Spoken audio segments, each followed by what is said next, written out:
I'm here at Capitol Mall in Raleigh, North Carolina, where legislators recently passed Senate Bill 20, also known as the abortion ban bill, that has made abortion legal in the state of North Carolina from 20 weeks to 12 weeks. That loss in income tax revenue affects different sectors of city government, like police, fire, the mayor, municipal court, the code office, city auditor, and law director.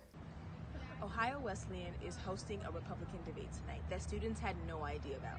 This is the first Republican debate that's been held on campus.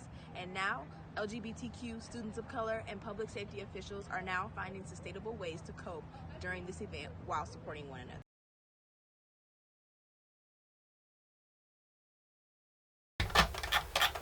For Caitlin Moeller, working from home has been a blessing. It has been amazing, quite honestly. The work-life balance has been something that has increased tremendously around here with 3 young children. But in 2020, she was paying income taxes despite living outside of Athens. Last year, the state law changed to reflect the new realities of remote work, preventing those like Caitlin to ask for a refund of money withheld during 2020 in their 2022 tax return.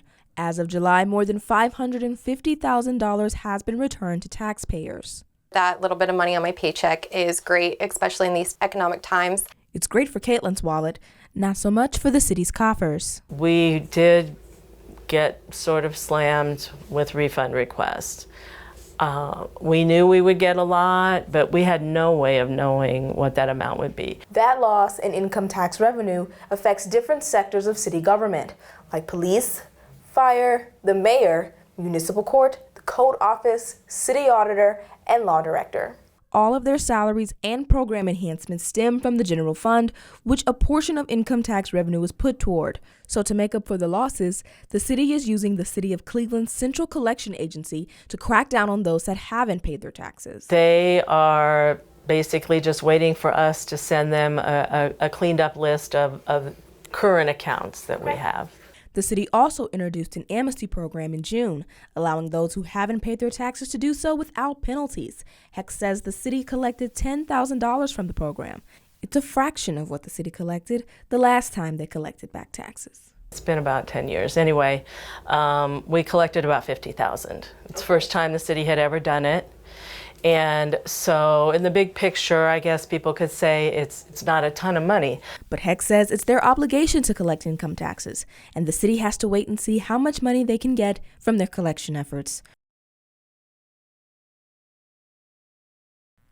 Clothes hanging on racks, folded in boxes and stuffed in trash bags, food for animals, and more than a dozen pieces of furniture. All of this stuff is headed to help the people of Ukraine thanks to Little Wing Relief. It's just a name to signify that we're just a little group that tries to do some good here and there. Little Wing Relief got its start back in 1998 when Hurricane Mitch struck Honduras, sending 20-foot containers of supplies.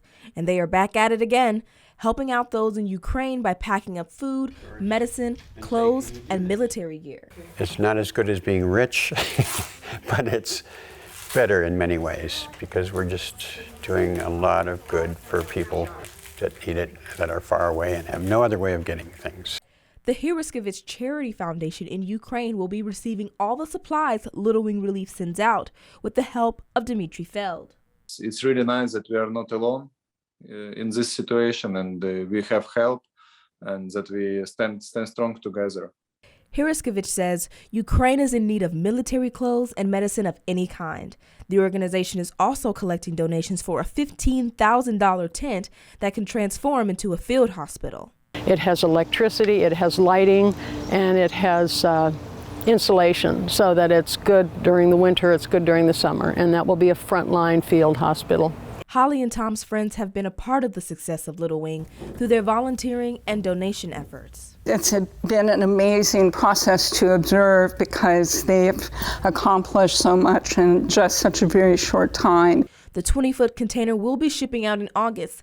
Little Wing Relief says people can still help out. I would encourage people to, when you go to the store, just buy something extra. Buy an extra can of aspirin, buy an extra box of spaghetti, buy a pack of underwear. And looking out at everything the organization has collected so far, every little bit helps. Reporting for Newswatch, I'm Jada Respress. Get towed from an Athens street, and you're paying $129 to get your car back. But under city law, regulating public towing, you would only pay $50. Problem is, the city hasn't had to enforce its own law since 2014. Like, you're operating in a town with a lot of college students who don't have a lot of money, then I think you should be trying to offer a good service for as cheap as you can reasonably make it. It all goes back to 2012 when the Ohio legislature passed a law giving authority over towing fees and towing operator licenses to the State Public Utilities Commission. But the city of Cleveland challenged the law.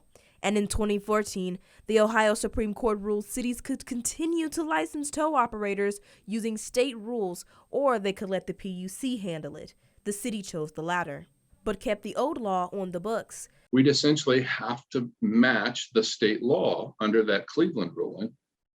Well, then we're just creating work for ourselves because it's already going to be handled by the state. Chief Powell has tried to resolve this issue for 5 years, and this year he may be successful. An ordinance to remove the old laws is set for its third reading on August 1st. If passed, all authority regarding towing fees and licensing tow trucks for public tows will officially be in the hands of the state. But some council members think the city should go back to enforcing the laws already in the books. I would like to have local licensing so that there are issues. It can be handled here locally as opposed to in Columbus. And secondly, I think that we could negotiate through the bid process a good rate with the preferred tow company for the non-private lot tows. Community members have used Facebook to voice their frustrations about their encounters with towing operators and the fees they charge. For the public towing, the companies were all charging up to the PUCO cap. That's $80 over what the local cap is. It's now a wait and see what council will decide. Reporting for Newswatch, I'm Jada Respress.